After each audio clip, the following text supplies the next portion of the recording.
ఇలా పేపర్ చదివితే నిజంగా నా కళ్ళలో నీళ్ళు వచ్చినాయి. జాతీయ స్థాయిలో అంతర్జాతీయ స్థాయిలో చాలా కష్టపడి రాష్ట్రం యొక్క గౌరవాన్ని పెంచినాం. ఐటీ రంగంలో కానీ పరిశ్రమల రంగంలో కానీ బ్రహ్మాండమైన పెట్టుబడులు వస్తూ ఉండే తెలంగాణకు.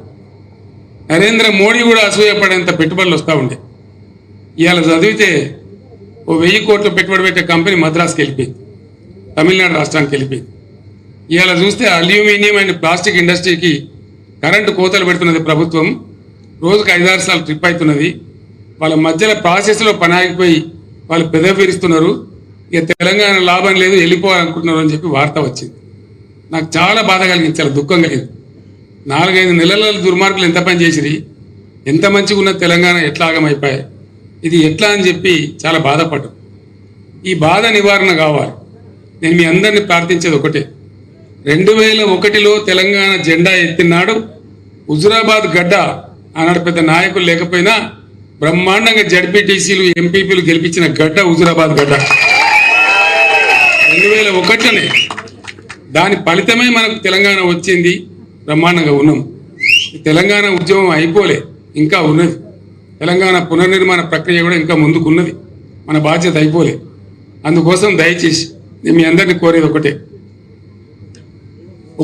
ఒకటే మాట చెప్తా మీకు. నేను ఇంత జల్దీ 4-5 నెలల్లోనే ప్రజల నుంచి ఇంత వ్యతిరేకత కొనుక్కున్న ఈ ప్రభుత్వం కొసముట్టే ప్రభుత్వం కాదు. రెండవది, 100% నేను మీకు చెప్తా ఉన్నా, మీరు నా మాట మీద విశ్వాసం ఉంచండి. మళ్ళా బ్రహ్మాండంగా ఎప్పుడు అసెంబ్లీ ఎలక్షన్ వచ్చినది, మధ్యలో వచ్చినా కొసకొచ్చినా ఎప్పుడు వచ్చినా ఖచ్చితంగా మళ్ళా మన గవర్నమెంటే వస్తుంది. దాంట్లో ఎవరికి కూడా అనుమానం అవసరం లేదు. 100% వస్తుంది. మనం పనిచేసేది బాకీ ఉన్నది. ఇంకా చాలా మంచి జరగాల్సిన అవసరం ఉన్నది. 365 రోజులు నీళ్లు రావాల్సిన అవసరం ఉన్నది. నాకు 2 విషయాలు, మీరు మామూలుగా చిన్న ముచ్చట, 9 ఏళ్ళు బ్రహ్మాండంగా వచ్చిన కరెంటు ఎందుకు వస్తలేదు? నడిచిన తోవే కదా. మీరు కొత్తగా గడపార్లు పడి తవ్వేది లేదు, బాయిలు తవ్వేది లేదు, పుడికలు తీసేది. నడిచింది నడిచినట్టు నడిపితే అయిపోయేది కదా. వస్తలేదు కదా, కోతాను కదా, కోతలు పడుతున్నాయి కదా. మంచినీళ్ళు ఎందుకు మాయమైనా నాకు అర్థం కాదు. మిషన్ భగీరథ మళ్ళా బిందెలు బట్టి మోసుడేంది? ఇంతకన్నా దుర్మార్గం ఉంటుందా? దవాఖానాలు మంచిగా చేసినాం, ఫస్ట్ క్లాస్గా చేసినాం. కేసీఆర్ కిట్ అని వ్యాన్లు పెట్టి బండ్లు పెట్టి అమ్మాయిలను తీసుకెళ్లి ప్రసవం చేయించి మళ్ళీ పైసా ఖర్చు లేకుండా ఇంటికాడ దించినాం. వాళ్ళ చేతిలో ఆడపిల్ల పుడితే 13,000 పెట్టి, మగపిల్లవాడు పుడితే 12,000 పెట్టి బ్రహ్మాండంగా ఓ కేసీఆర్ కిట్ ఇచ్చి వాళ్ళని ఆదుకున్నాం.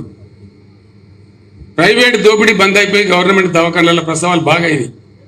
మళ్ళీ ఇప్పుడు తారుమారు అయిపోయి కింది మీద అయిపోతా ఉంది. కేసీఆర్ కిట్ లేదు, న్యూట్రిషన్ కిట్ లేదు, ఆ కథ లేదు. 2 వార్తలు వచ్చినాయి ఇవాళ. వరంగల్ ఎంజీఎంలో దుర్భరమైన పరిస్థితుల్లో ఎయిర్ కండిషన్లు పనిచేస్తలేవు, కొత్తగా పుట్టిన చిన్నపిల్లలు ఎండకు అల్లాడుతున్నారని ఆ తల్లులు గోసపడుతున్నారని చెప్పి పేపర్లో వార్త వచ్చింది. అట్లనే ఆదిలాబాద్ జిల్లా రిమ్స్లో కూడా చాలా దారుణంగా ఉన్నది. చచ్చిపోయిన పీనుగులు దుర్వాసన పడుతున్నాయి అని చెప్పి మార్చిలు చేయాలంటే డాక్టర్లు భయపడుతున్నారని వార్తలు వచ్చింది. ఇంత మాయలేమే, గింత తొందరలనే, గింత ట్రాక్ ఎట్లా తప్పుతుంది? ఏం కారణం అంటే, ఇప్పుడు ఉన్న పరిపాలకులకు ఒక పద్ధతి, పాడు, ఒక వ్యవహారం చేసేటువంటి దక్షత, ప్రజల మీద ప్రేమ, ఎట్లన్నా చేసి రాష్ట్రాన్ని కాపాడాలనేటువంటి వ్యవహారం లేదు కాబట్టి ఈ దుర్మార్గాలను వస్తూ ఉన్నాయి.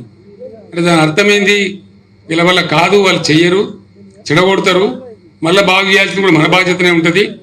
మళ్ళా మనం వచ్చేదాకా ధీటుగా పనిచేసి తెలంగాణ రాష్ట్రం కోసం, ప్రజల కోసం ఈ పార్టీని ముందర తీసుకొని పోవాలి. మధ్యలో ఇప్పుడు వచ్చినాయి పార్లమెంట్ ఎలక్షన్. మీరందరు పేపర్లలో చూస్తున్నారు.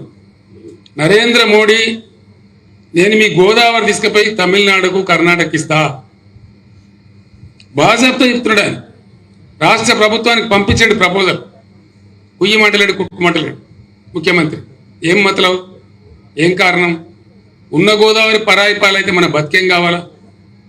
ఈత గోదావరి పోతే గోదావరి కదా మన నీళ్ళు వచ్చేది.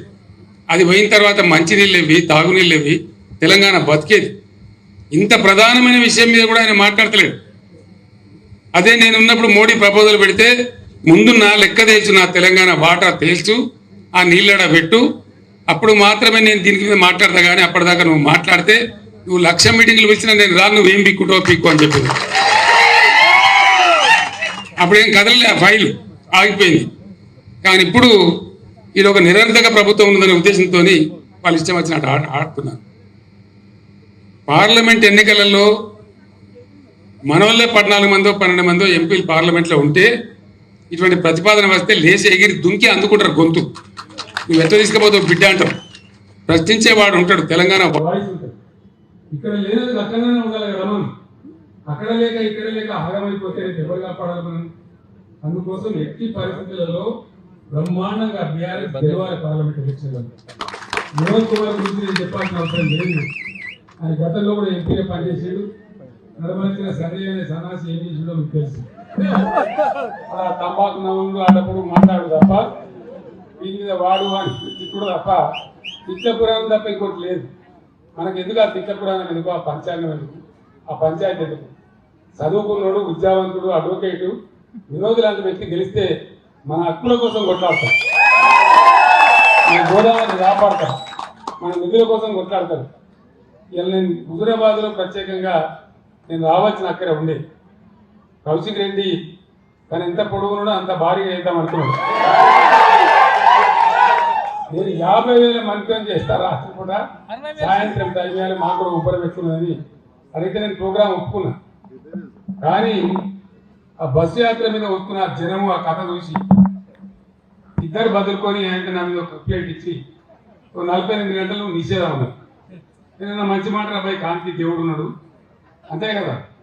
పొట్టు నెత్తి పొడుగోడు కంటే పొడుగోడు నెత్తి కోసం కొట్టింది. ప్రజలు ఉంటారు, న్యాయం చెప్తారేం బాధ లేదు అని సపరేట్గా 48 గంటలు నేను మూసుకున్నాను. దానిలో హుజూరాబాద్ ఎగిరిపోయింది. దానికి నా మీద బాగా సాగిస్తాడు.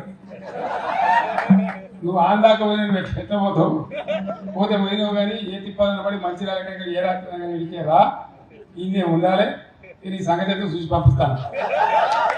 అందరం జమ చేసి దాని ఉద్దేశం ఏంది? కృతకచ్చిన కోసం పెట్టబెట్టకపోతారా? నేను ఒక 200 మందితో బుట్టు పెట్టించింది రాత్రి పడుకోవడానికి గంట పట్టింది నాకు. వాళ్ళ తప్పు కాదు కదా, పక్కలు మంగళారతి పట్టుకొని నూనె ఆ నూనె అంటే కుంకుమ పెడతారు అడగాలంటే ఒకసారి పోదు. ఇక బాధ నేను పడే బాధ మీకు తెలియదు.